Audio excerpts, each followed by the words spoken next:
Hello friends, आप सभी लोगों का स्वागत है हमारे यूट्यूब चैनल पर। तो आज हम देखेंगे कक्षा 8 का हमारा इतिहास और नागरिक जीवन यूपी बोर्ड का पाठ 11। पाठ का नाम है स्वतंत्र भारत की चुनौतियां एवं विकास। तो देखिए दोस्तों, जैसा कि हमने इस वीडियो में इस पाठ के प्रश्न उत्तर को लिया है, तो चलिए देखते हैं। सबसे पहले तो इसमें कुछ शब्दावली दिया गया है, इसे हम देखेंगे। दिया है अग्रसर। अग्रसर का अर्थ होता है आगे बढ़ता हुआ या विकासशील। अगला है अनाधिकृत। अनाधिकृत का अर्थ होता है जिस पर अधिकार न हो। अगला निर्यात। जब एक देश अपने यहाँ बने सामान को दूसरे देश में बेचता है तो उसे निर्यात कहते हैं। इसे हम समझ सकते हैं अपनी भाषा में कि मान लीजिए भारत देश है, वो अपने यहाँ बने वस्तुओं को दूसरे देशों में बेचता है तो उसे हम निर्यात बोलेंगे। अगला प्रश्न देखते हैं जो कि बहुविकल्पीय प्रश्न है। प्रश्न है भारत स्वतंत्र हुआ तो किस सन में हुआ, ये हमें बताना है। विकल्प में है 14 अगस्त 1947 ईस्वी को, 15 अगस्त 1947 ईस्वी को, 26 जनवरी 1947 ईस्वी को या 26 जनवरी 1950 ईस्वी को। तो इसका सही हो जाएगा विकल्प ख, 15 अगस्त 1947 ईस्वी को। अगला दूसरा है प्रथम पंचवर्षीय योजना लागू की गई। विकल्प है 1 अप्रैल 1951 में, 11 अप्रैल 1952 ईस्वी में, 11 अप्रैल 1951 ईस्वी में या 15 दिसंबर 1952 ईस्वी में। तो इसका सही हो जाएगा विकल्प क, 1 अप्रैल 1951 ईस्वी में। अगला दूसरा है प्रश्न अति लघु उत्तरीय प्रश्न। जब हम आज़ाद हुए तो देश में कुल रियासतें कितनी थी? इसका उत्तर हो जाएगा जब हम आज़ाद हुए तो देश में कुल 562 रियासतें थी। अगला है प्रश्न दूसरा, लौह पुरुष किसे कहा जाता है?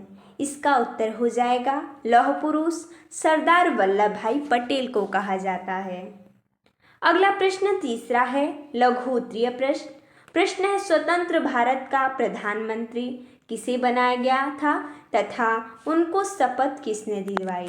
तो हमें बताना है कि स्वतंत्र भारत के प्रधानमंत्री कौन थे प्रथम और उनको शपथ किसने दिलवाया था। तो इसका उत्तर हो जाएगा स्वतंत्र भारत का प्रधानमंत्री पंडित जवाहरलाल नेहरू को बनाया गया तथा उनको शपथ गवर्नर जनरल लॉर्ड माउंटबेटन ने दिलाई।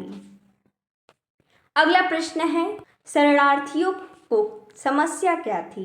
तो इसका उत्तर हो जाएगा देश के विभाजन के बाद भारत और पाकिस्तान में हुए सांप्रदायिक दंगों के कारण पाकिस्तान से भारत आए लगभग 75,000 हिंदू, सिख और मुसलमान शरणार्थी भाइयों को बसाना एवं उनको रोजगार देना एक गंभीर समस्या थी।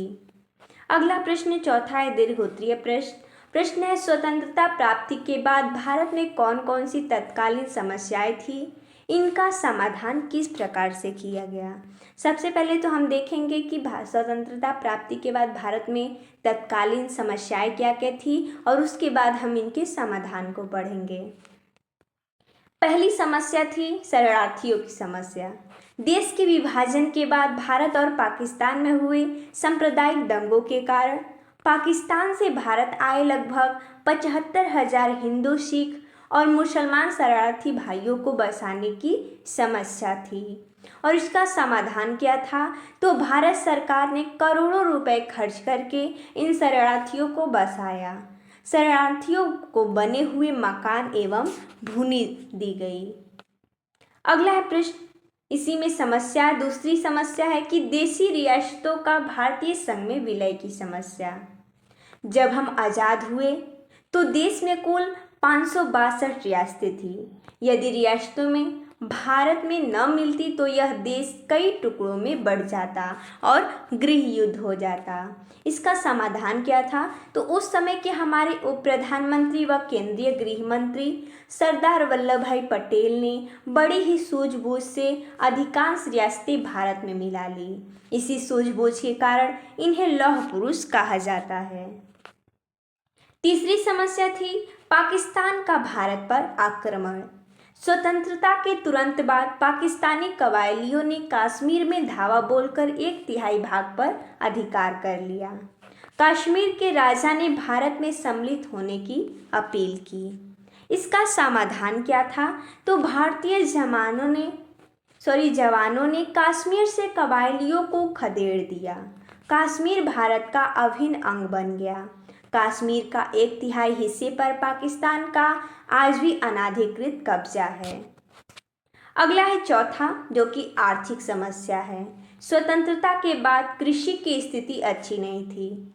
हमारे देश के गेहूं और जूट उत्पादन के अधिकांश सिंचित क्षेत्र पाकिस्तान के हिस्से हो गए। देश में बढ़ती जनसंख्या के कारण खाद्यान्न की समस्या थी। गेहूं विदेश से आयात किया जाता था और इसकी समाधान क्या थी? तो सरकार के लगातार प्रयास के कारण देश में खाद्यान्नों का उत्पादन बढ़ा। इसके लिए जमींदारी प्रथा को समाप्त किया गया और काश्तकारों को भूमि दी गई। आज हमारे देश में खाद्यान्न दूसरे देशों को निर्यात भी किया जाता है। तो देखिए दोस्तों, जैसा कि हमने इस वीडियो में इस पाठ के प्रश्न उत्तर को देखा, तो मिलते हैं तब तक के लिए धन्यवाद दोस्तों।